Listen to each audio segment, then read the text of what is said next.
Hello and welcome to All About Boston. I'm Seth McCoy. Tonight I'm excited to welcome back to the show two familiar faces, Councilor-elect Annissa Essaibi-George and Councilor Tim McCarthy.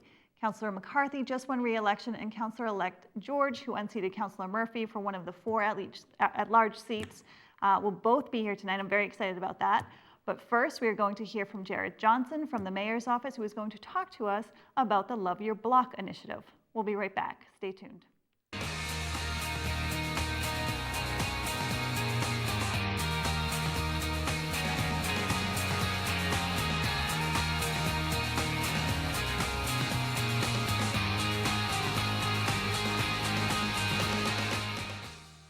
And welcome back. As I mentioned, Jared Johnson from the Mayor's office is here to talk about the Love Your Block program. So true story, I was at a community meeting in my neighborhood Monday night. You came, you talked about the Love Your Block initiative. And literally while you're talking, I'm texting Jerome Smith saying, hey, can this guy come on the show on Thursday night to talk about this initiative? So that is why you're here. For folks at home, though, what is Love Your Block? Sure. Well, first of all, thank you for having me on. So Love Your Block is a new initiative that's trying to take advantage of the civic engagement and sort of the good things that are already happening in the community and just leverage the resources that the Mayor's office has, many grants, city services, and volunteers to help solve some of the issues that are going on in some of Boston's neighborhoods. So you're literally traveling around to all different neighborhood groups to talk about this initiative and how people can apply. So what are some of the things that you're suggesting to people that they brainstorm? Because it's really, for me, who's civically active, it's pretty innovative to hear from the city and have the city really come to the community and say, hey, we want to hear what your ideas are. So what are some of the things that you're encouraging people to look for when they're brainstorming? Sure. So what we're looking for is we're looking for people to look at different communities, look at different neighborhoods within their community and see, what are some needs that people have. And one of the things we're asking people to do is make sure that there's a lot of community buy-in. We want to make sure that it's not just, one street wants one project, but making sure that they're looking at, what does the entire community have? And so the strongest applicants are going to be the ones that have a lot of community support, a lot of people listed on there as potential partners, and people that are going to help take care of the project a year down the line, 2 years down the line, and make sure that it's a sustainable project and that it's really doing what the intended purpose is. And what are some of the projects that people could propose? Sure. It really ranges the gamut. It's everything from murals to community gardens. We've heard projects where they're going to fix up a park and partner with a senior center and with a daycare and try and activate that space. And so it's really just whatever the residents want to see. And so what's the process then for if a community group gets together and says, okay, here's what our plan is? Talk me through the steps of what people are going to have to do. Sure. So the grant is already online, and it's at cityofboston.gov/loveyourblock. They can apply, fill out the application, the grant, and it's really a pretty easy grant. We wanted to make sure that this was not something that was only going to cater to people with a lot of grant writing experience. So it's a pretty straightforward grant. It's not very long. They fill out that grant. The grant's due on December 4th, and then mid-January is when we're going to announce the applicants. And then after that, we'll have a workshop where we bring all of them together and talk about, what are the next steps and help them through the process. And we're actually already in talks with a bunch of college students that are also going to help serve as project mentors, bringing their different experiences in, whether that's translation, whether that's engineering, those different kinds of skill sets, bringing those to the table to help them through the process. How many grants are going to be granted? So it all depends on how many people apply and then what ranges of money that they're asking for. How much money is in the pot? I mean, can people, let's say somebody has this pie in the sky dream of, a $50,000 project versus somebody who's got, a $2,000. Right. So the maximum is $5,000. So we're looking for projects that are small but can have a big impact.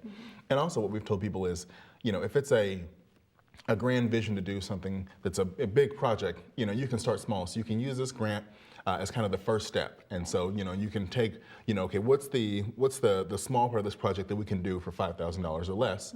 Let's do that this year, and then kind of show the community what can happen, because a lot of times you find that whenever you do that small project, it gets people in the community thinking, it gets other donors interested, it gets the businesses on board, and they say, look, there's something really going on here. Maybe we can help with this, and it can be, a multi-year project. And is that how this came about? It's funny because I'm a dog owner, so I walk my dog every day and every night. And as somebody who does that, you walk around, you see different things that could be happening in the neighborhoods.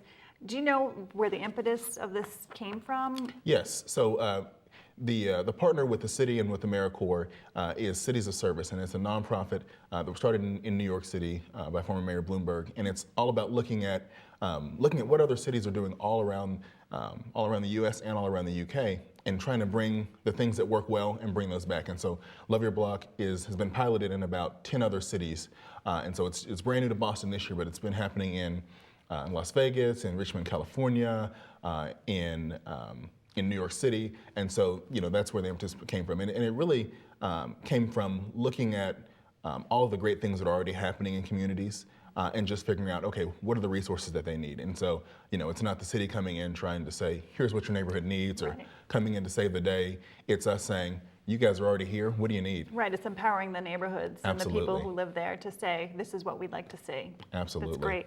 So just a reminder to people, if you want to get more information, the website is boston.gov/loveyourblock. Jared, I want to thank you so much for being here and talking about this. I think it's really exciting and fascinating, and I'll be looking forward to seeing who gets what in their neighborhoods. Great, thank you for having me on. Thank you. All right, we'll be right back. Stay tuned. And joining me now is Councilor-elect Annissa Essaibi-George. Welcome back to the show. It was Thank you so much. 2 weeks ago. It feels like a second ago. I know. It was 2 weeks ago though, but now it's a different thing because the election is behind us and you are going to be sworn in January. I know, it's so exciting. I really can't believe it, but I'm not very surprised at the same time. It's a weird feeling, it's a weird emotion, it's certainly a unique emotion. Yeah. But it's great, it's great. I mean, how did it feel election night when, obviously we were here doing a show, Joe Heisler does his show on election night every cycle. So I was here and, we were watching the numbers come in and it was pretty early on decided that you were gonna be. It felt like a lifetime to me because we were taking in our own numbers and we were doing this. We had the after party at my home, and which, by the way, very smart decision. Because good for little kids, so it's nice for them to be in a comfortable space. As opposed to sitting on the floor at somewhere else. It was more comfortable at home, and that's where I wanted to be. And we have a lot of nieces and nephews, and it was great to be able to have everyone at the house. And my feeling was if you weren't comfortable coming over, and we have a very open house, then maybe you shouldn't be in my home. But we did the numbers at the Stitch House with my shop. And so we had the whole back sewing area. We had the numbers all over the place. We had folks calling in with numbers from the different polling locations. And it was incredibly tense. It was really stressful. We'd do really well one place. We weren't doing great another place. My husband's like, don't worry, we've got this. And I'm like, I don't know. It was an emotional, it was really only 45 minutes of high emotion. And then we thought we maybe had it. And then the mayor called. And that was a fantastic phone call. And so tell me about that. What happened when you saw that call coming in? So I actually saw it coming in. My little phone case was open on the table and it started ringing. And I looked down and I'm like, oh my God, it's the mayor, it's the mayor, it's the mayor. And everyone's looking at me like, well, answer it. So I answered it and he said, congratulations. So it was very real at that point. And we were overjoyed is an understatement. And there was lots of tears and hugging, and there was a whole group of us. One of my high school colleagues, teachers, who's a math teacher, had come over, and I'm like, here, you can do the numbers. And it was a nice small group of us for that initial word. And it's still, again, and a number of people have said it to me, a number of elected officials have said there's nothing better than that first win. And coming off of a loss 2 years ago, it truly is nothing better than a win. And I complain about my boys being too competitive sometimes about, they need to win every game. Right. And I was like, oh, wow, this is why they love winning so much. And you get a little bit older, you forget what winning's all about. Yeah, definitely. So what was that feeling like when you saw the call coming in from Mayor Walsh? Did you have a sense Well, I before he knew when called? well, we had a little bit of a sense, but when he called, actually after he called, it was maybe a 10 minutes or 45 minutes, really time. There had no time. Like, it could have been 4 hours later. Right. I said, oh, he could have been calling me to tell me I didn't make it. Right. But when he called, I just knew. And I knew how hard we had worked. And, oftentimes, I believe very truly, and I tell my students this, I tell my children this, you put the hard work in, you're going to get that reward on the other end. And, I put the hard work in 2 years ago and I didn't get that reward. Right. But I had sort of a gut feeling.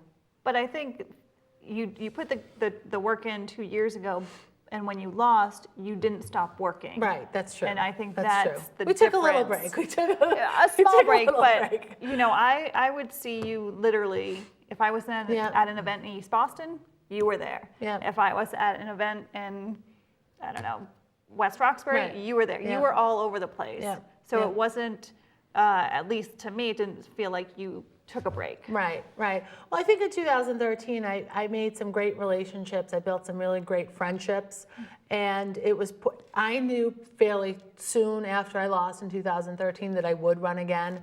I had sort of that, I felt a little empowered with a 5th place finish, because we know Right. the importance of that 5th place finish in an at-large race. And I thought that, I didn't want to lose the connection with the people that I had built connections with. Yeah. That the time I had spent with them at their community meetings, at what was important to them, was still important to me, regardless of whether I was actively campaigning or not. Right. And it's how, I've always been impressed with community work from others, and watching it and being a part of it.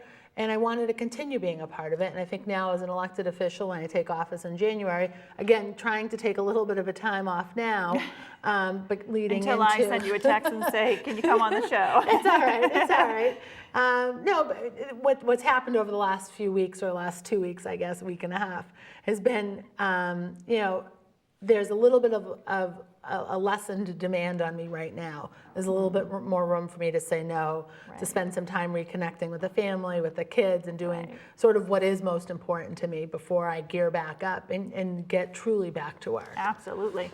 So was it different this time being one of 5 as opposed to 2013 when it was one of essentially 19. a million? 19 or a at large million. or a million. No, it felt like a million often. There was a big difference. And 2 years ago, there was a tremendous amount of awareness around the race. People knew there was a race happening, and that was because there was a big mayor's race. This time around, we really had to educate the voter, and we were educating a much more educated voter. These were good voters, people that participate in this process in off-year elections that will come out, snow, rain, whatever the weather is. So we really had to spend a lot of time educating the voter on my candidacy, on the campaign, on our sort of hopes and our goals for the city of Boston. That was different. This time around, I think because there was only 5 of us, the 4 incumbents and me, there was more room for conversation. Right. As opposed to last time, there were so many candidates Yeah. that people maybe already had their favorites, and there was less room to become part of their, up to 4 picks. And for me, I was, I guess, a more seasoned campaigner. I learned, what I didn't know in 2013, and was able to apply that this time. And this time around, it gave me more time, though, to talk about the topics, the issues at hand, as opposed to simply introducing myself to voters. Right, absolutely. And also, it's very exciting that there are now going to be 4 women on the Boston City Council. We have doubled the amount of women on the Boston City Council. As a woman, I can appreciate that. And so, how, do you see yourself working? Obviously, you're going to work with the other councilors, not just the women, but the men as well. Tim McCarthy, who's going to be on the show next. But do you see any special kind of work that the group of women can do together? Well, I'm sure that there'll be plenty of work that we can do together. But I think what's neat about this group of women, and we had met actually earlier in the week, is still the differences that we bring to the table, the differences in experience, the differences in, Councilor Presley and Councilor Wu have been on the council for a number of years, different from each other. Andrea brings something a little different to the table. I bring something different to the table. So I think it's going to be a great complement. And then when you think of the body as a whole, all 13 members, we have such a diverse, batch of experience among us, and we come from some of us come from very different places. Some of us have similar experiences, but we bring a very unique, all of us bring our own sort of unique perspective to the City Council. And I think that's what's most exciting for me, to be a part of that, to see sort of what we can get done over the next 2 years, what we can get done together as a group as a whole, and then too as the women as a whole. And we talk about the State House and the Congress has, caucuses, whether we'll have sort of a girls' caucus. I don't know. I'm not sure what we'll do, what we'll sort of bring to the table, but I'm excited to find out. Absolutely. So obviously with your win came the loss for incumbent Steve Murphy. I used to work for Councilor Murphy back in the day. So I know that he called you on election night. Do you want to talk at all about that conversation? Or He didn't call me. Okay. No, but which is okay. Which is okay. I had lots of calls that night, and I certainly wish him well in his next endeavor. And I've known Councilor Murphy for a long time. Certainly respect all of the work that he's done over the years, and I don't see it. A lot of members of the press tried to peg at me against him.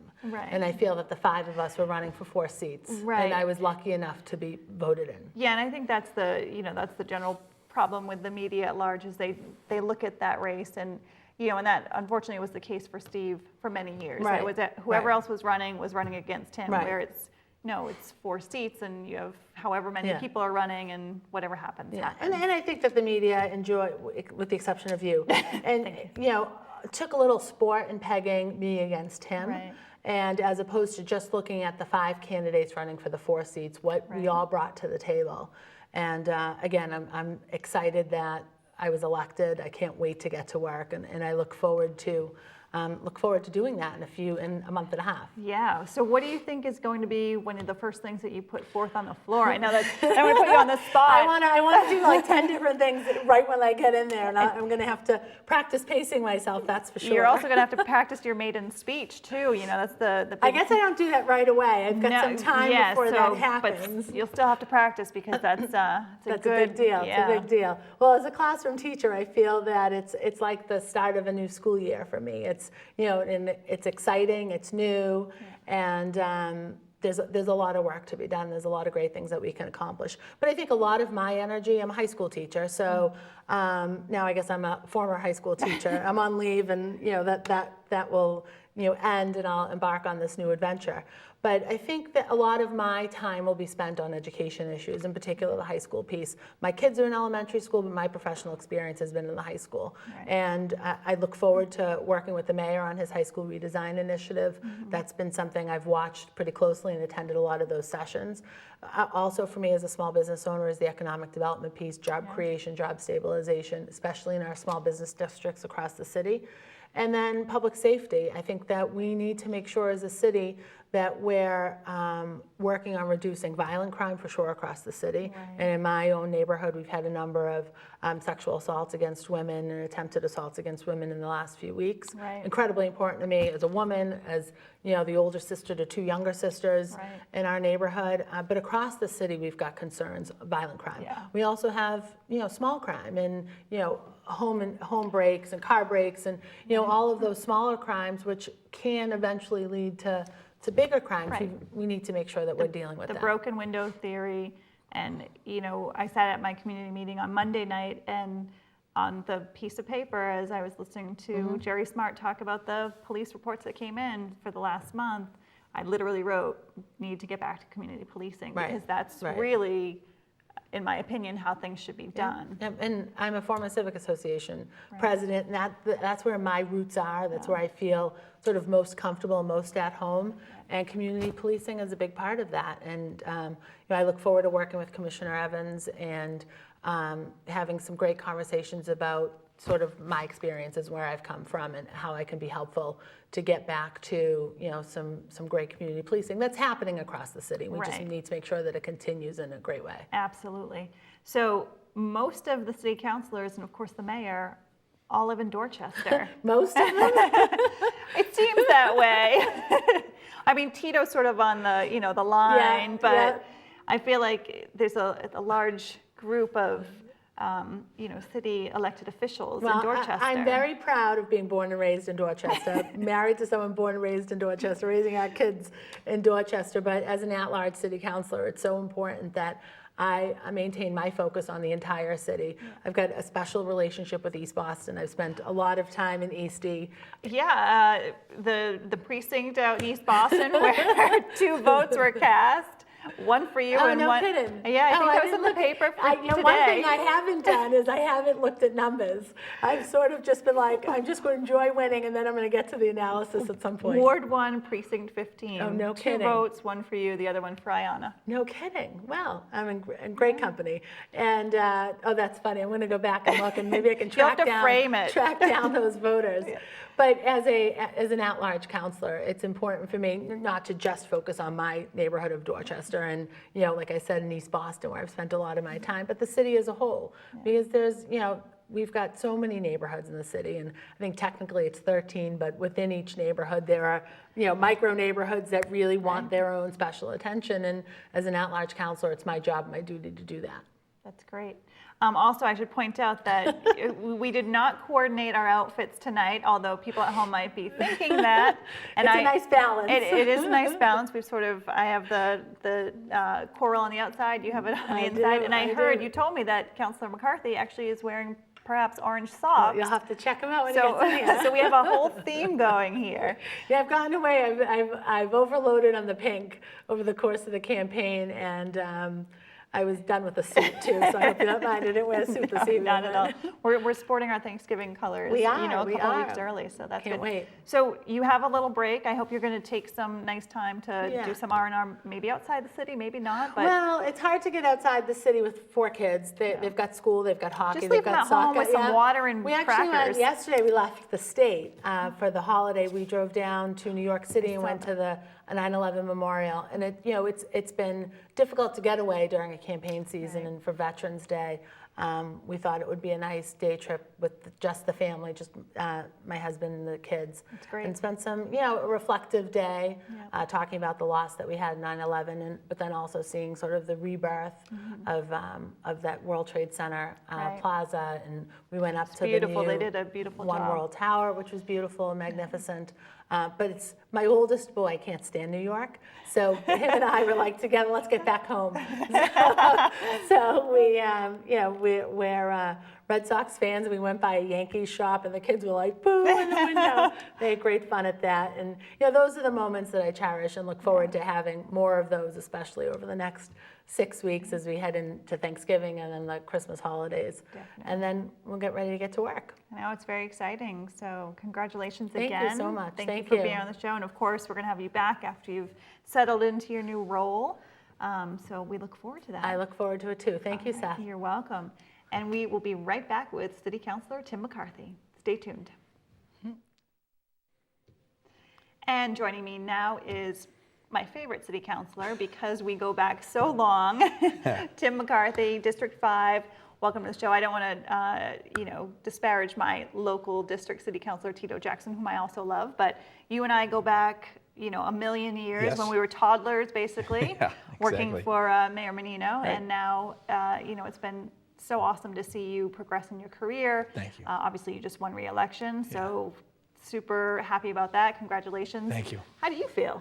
I'm a little tired still, to be honest with you. Are you going to fall asleep here? No, I wouldn't do that on you ever. It was, we ran a really solid campaign. And I think what we did is we built off of the now 22 months of work that we did.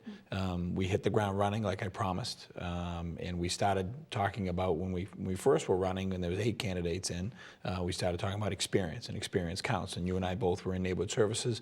And I've always said a district councilor is kind of like a neighborhood services coordinator on steroids.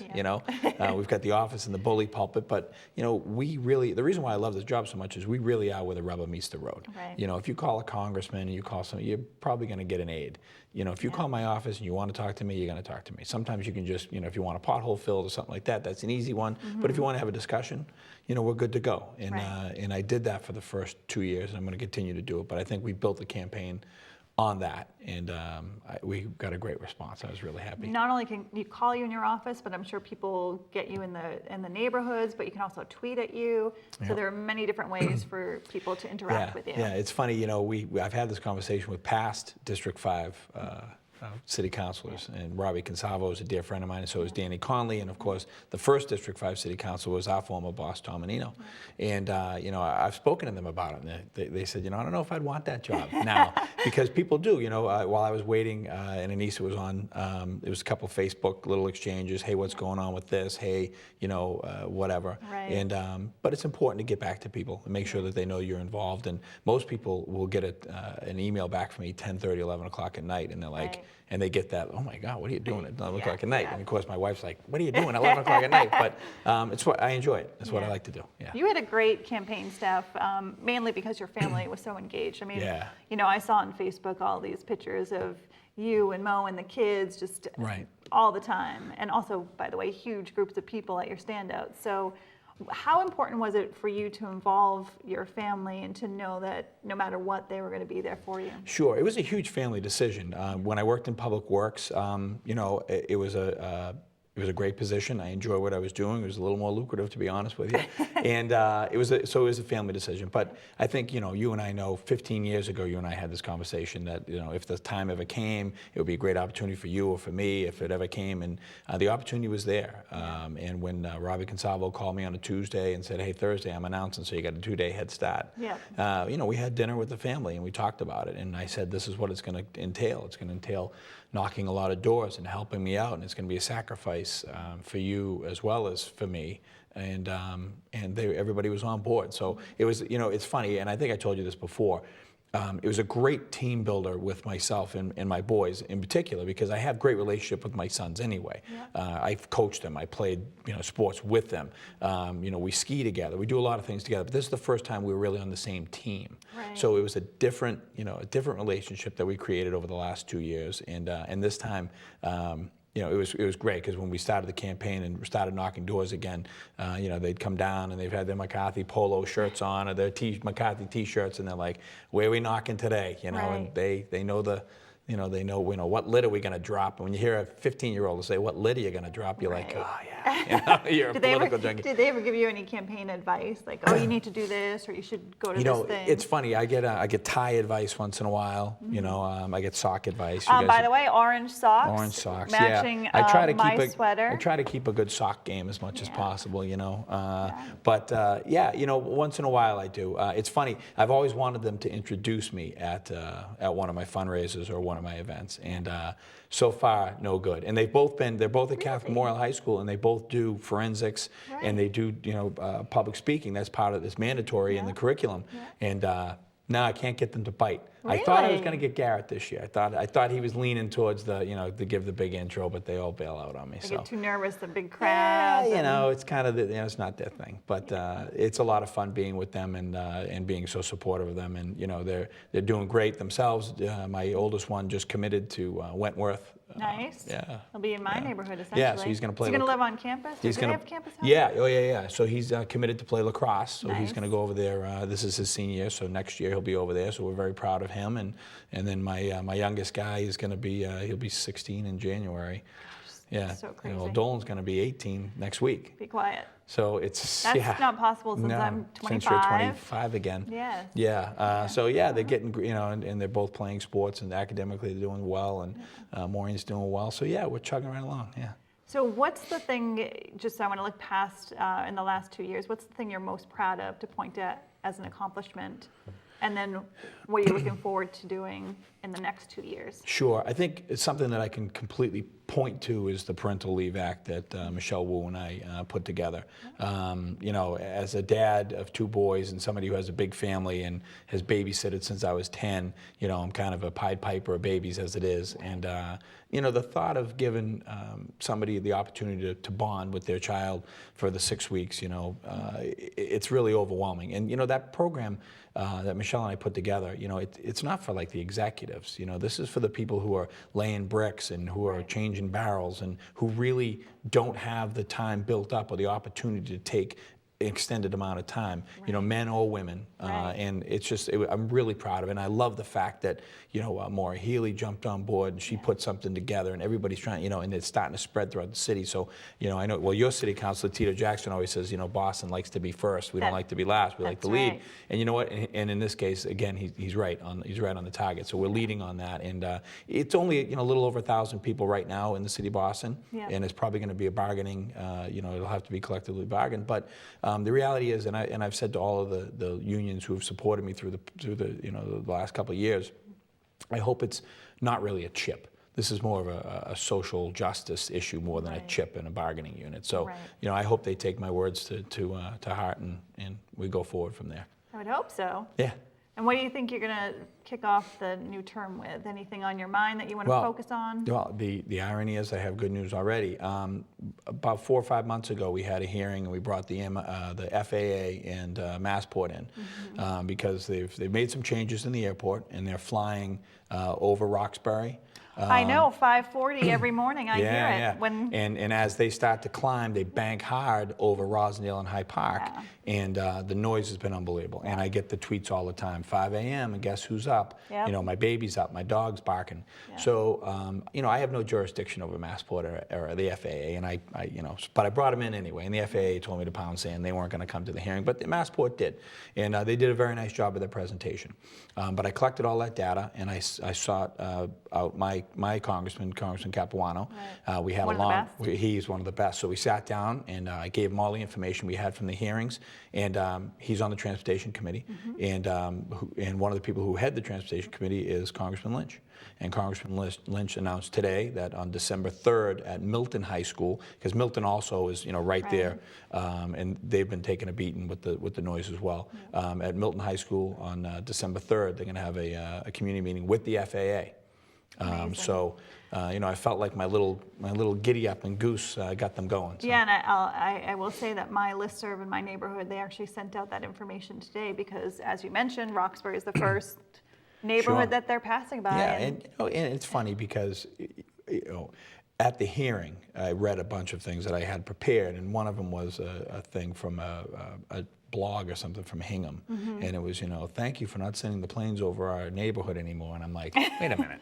So Hingham, Hingham gets a nice quiet morning. Roxbury, Rosendale, High Park, pound sand. Yeah. Right. So and that's, you know, and the hard part is as they're leaving those early flights, getting out, they come over Roxbury low, and then when they make that hard bank, and when they bank, you know, it's over Rosendale and High Park area, right in that West Street corridor, and with the hill of DeForest Street up behind the golf course and Met Hill, the echo is unbelievable. And I'm telling you, if it drives people crazy. Well, yeah, and I'll say for me, you know, because I'm in Fort Hill, I hear it, but it's not to the extent that I'm sure people in Rosendale are hearing it because, you know, at the point that they're coming over my neighborhood, they're still just getting their speed going. So we're just asking them to spread it out. I mean, we understand there's going to be a plane flying over my house once in a while, but not every 16 seconds from 5:15 to 8:30 in the morning. You know, so. Yeah, not so good. yeah, so you're gonna be at that. Absolutely, I wouldn't miss that. I'll be there with bells on. That's right. That's gonna be a good one. We'll have to go see you in action. Yeah. So, because I've seen you in action at community meetings, and I know that you're passionate, and so this is another issue that you will obviously be fighting very hard. Well, it's nice to see that your congressmen are listening. I know, it's great. You know, so when I called Congressman Capuano, we talked in August, and he just happened to be heading to an event that I planned on going to, and I said, "Are you going to be at that event?" He goes, "Yeah, let's grab a cup of coffee afterwards." I mean, how many congressmen say, "Yeah, let's grab a cup of coffee"? He's afterwards? awesome. So he is. So he jumped on board, and obviously the information got passed up because here we are. Right. That's awesome. Yeah. Frank Baker. Yes. Has proposed that the city council goes from a 2-year term to a 4-year term. What are the chances of that actually coming to fruition? And by that I mean, please let that come to fruition. Please let that. Yes, you sound like Maureen. Yes. Yeah, you know, I think there's really several sides to it. Of course, the side that I look on is that it'll save the city a lot of money. And already we've requested through Dion Irish, the new commissioner, who's awesome, of the election department, to gather up all the information of exactly how much we spent on a 13% turnout. Right. But the argument between the elected is really funny. Some elected officials believe that if you're elected every 2 years, your name is constantly out there, and it's harder for an opponent to build up momentum to race against you in 4 years. Now, my argument to that is if you're doing your job as well as you can for 4 years, good luck to you. Right. And that's my thought. I think we should be elected, the time of the mayor. And I know there was an editorial today that, there were 2 upsets, or, there are 2 new people coming on board, Right. Andrea Campbell and Annissa was just on board. So some are saying, there was an editorial in the Dot Reporter, and it said, it should be every 2 years because it can be done. Right. And that's true. Obviously, it was proven this year that it can be done. But the reality is the time spent, the last 4 months, 5 months I ran like I was running against the greatest candidate ever, and maybe he was, but I ran as hard as I possibly could. And there's a reality there that you're running a campaign and you're trying to run an office, and it's very difficult to balance office, campaign, and family. Right. And when you get into campaign mode like I did, and I got into campaign mode probably about the first week in June, where we really started cranking it up, and you're creating literature, you're creating your message, you're banging on doors, you're starting to create your standouts, you're doing, and it's constant. And I think it should be every 4 years, not only to save the city money, but I think if people want to run for office, they should have 4 years to ramp up. And my thought is, bring it on. If you got to do your job, do your job. And as you said, if you're doing your job, if you're elected already and you're doing what you're supposed to be doing, then it doesn't matter how many people are challenging you. The people in the neighborhoods are going to know, hey, that Tim McCarthy, though, he's the one who's always got my back. I don't know this Joe Schmo or Jane Doe. Yeah. It's amazing. We had 8 people running in the race when the seat was first open, and it's amazing the unbelievably positive relationships I have with the people who I ultimately beat. Right. But it's their neighborhood, so they want me to succeed. They don't want you to fail. They want you to succeed, and they give me plenty of information and plenty, encouragement or thoughts that they had on their campaign that they couldn't follow through because I had won. Yep. And it's been great, and I think that that's the way it should be built. And I'm happy to. I'm so happy that we won. I'm so happy with the way we won. We ran a really nice campaign. We did it all on a positive note. It was all about what we've done and what we're going to do. And in the next 2 years, we're going to do some more. So it's going to be fun. And I can't imagine anybody else who's more deserving of a seat on the city council. Again, I'm biased, but you're biased, yes. But it's been an incredible experience for me. All the people that I work with on that 5th floor, they're incredible. We don't always agree. Right. We don't, but we respect each other, and I think that's the most important thing. So there's going to be a vote for a new president. Yes. Yes, there is. Any thoughts on how that might turn out? I know you probably are going to maybe be a little tight-lipped, but... Yeah, I think I will be because I need to speak to one person. We've been missing each other a little bit. All 3 are phenomenal people. It's Michelle Wu is looking for it, Matt O'Malley, and Mark Cioma. Mark Cioma. Yeah, so Mark, I knew Mark from before because when I was in Public Works, we did a lot of stuff out in Allston Brighton, and I've worked with the Allston Brighton Main Street so closely. Alana Olson's out there. I don't know if you know Alana, she's awesome. And I've said like that, she's awesome about 5 times. But I know. Everybody's awesome. This is the awesome show. This is the awesome show. So I worked with Mark a lot. And then I learned so much from Mark over the last 20 months because he's the chair of Ways and Means. Right. And you sit in hearing after hearing, and he's very good at really getting to the nitty-gritty on every budget item, and I think that's why the city has been in such great shape. Clearly, in the past, we've always had the high bond rating and all that stuff, but we approve the budget, and Mark really goes over every single thing, and he's a great man, great family guy, and I love Mark. Matt O'Malley's a dear friend of mine. His district is right next door. He's a real go-getter. He's out there all the time. We see each other at a lot of events. He's done a wonderful job with the environment and parks. He chairs that committee. He's phenomenal. And then there's Michelle and I, who became friends, 2.5 years ago on the campaign trail. And then we became kind of friends, on a personal level, especially when she had the baby, and her office is right next door to mine, and then we work so hard on the maternity and paternity stuff. Right. And she's just a wonderful, quiet leader. She's like the quiet captain in the clubhouse that, she's not a yeller or a screamer. Like if you're on a team, she's not the one who's like, let's go, one of those. But everybody, I see people look to her for her leadership, and this has been, we have now 4 women on the council. We doubled up, and Yay. Yay, yeah, hey. I think it's great. I know, it's amazing because we haven't had this amount of women since, what, the late 90s? Yeah. So Councilor Feeney, There's Feeney, Diane Monica, Peggy Davis-Mullin. Salerno and, was it Salerno? Well, She was before. I'm missing Peggy one. Davis-Mullin. Maura Hennigan. Maura Hennigan, right. Yeah, so I mean, Yeah. it's pretty exciting Yeah, to. and then Maureen Feeney was the first woman council president. That's right. So. And now she's the city clerk, and that's. Yeah. Yeah. Yeah. So. So yeah, it'll be interesting. I think it'll be a good change coming into the new year. Yeah, it's always it's a sad change though too. Obviously for the counselor, but more so for the staffs who get comfortable in that president's office Yeah. because you're so spread out. Yeah. And for people at home, if you don't know, the city council offices are very tiny unless you are in the president's office. So Right. you're literally on top of each other. And then the counselor would have the office in the back, maybe have another staff person back there, but in that front Yeah. office, there are like 3 people. And in the basically. summertime, if you get a couple interns, Oh, forget about then it. you literally have to say, excuse me, pardon Yeah. me, I'm going to my desk, Yeah. pardon me, excuse me. Yeah. That's all right though. Yeah. So for the president's staff, that's the part that I'm like, Yeah. oh, those poor people, because now they have to go back to a small office. Yep. But Hey, such is life. Such is life. Yeah. It's better than the alternative, not going Which- to an office at all. Exactly. That's right. Yes, exactly. And we talked about this a little bit, but you have 2 colleagues that you've worked with who are no longer going to be on the council. Obviously, that's a huge change. I don't know if you have any thoughts on those 2 individuals. Sure. Councilor Yancey and Councilor Murphy. Obviously, I mentioned this earlier, but I used to work for Councilor Murphy. He's a friend of mine. Right. But I don't Yeah, know. it's they've given 50 years of service, and when people discredit the council for how hard we work or whatever, it really it makes me very upset because I know how much work they've put in. Councilor Yancey and I don't agree on a lot of things, but he's a gentleman and he's worked very hard. And then Murphy has, he's kind of been in my life forever because being a High Park, he's a High Park guy. He was, when he was running, we were working for Tom Menino. He was always working, and I'd helped him out in his past campaigns, dropping, knocking, whatever.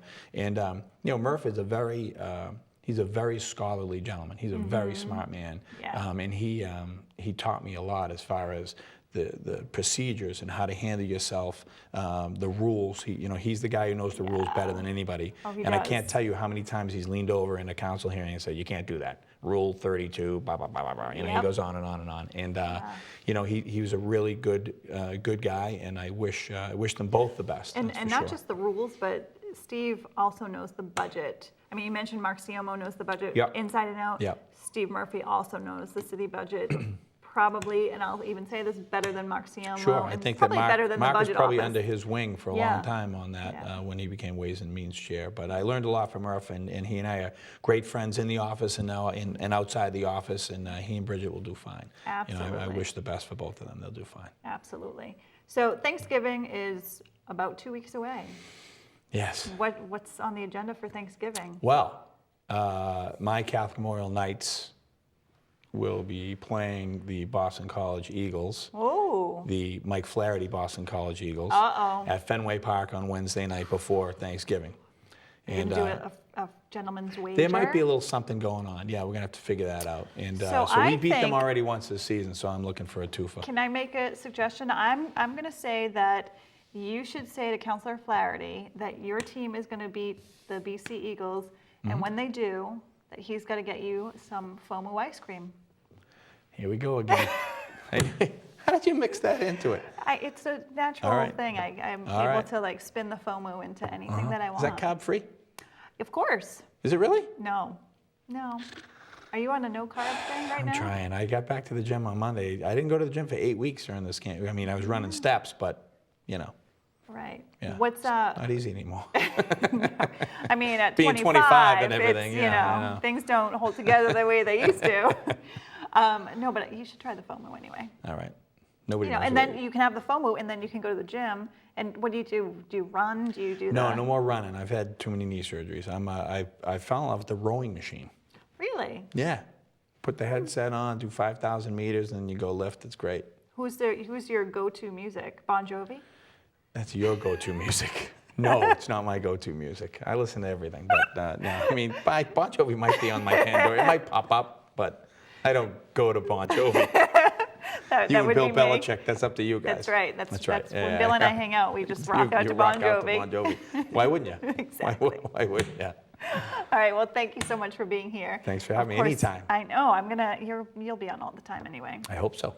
Awesome. I hope so. Have a good Thanksgiving. You too. And that's going to do it for us here tonight. I want to thank everybody for tuning in and everybody behind the scenes for putting together a great show. We'll see you next time.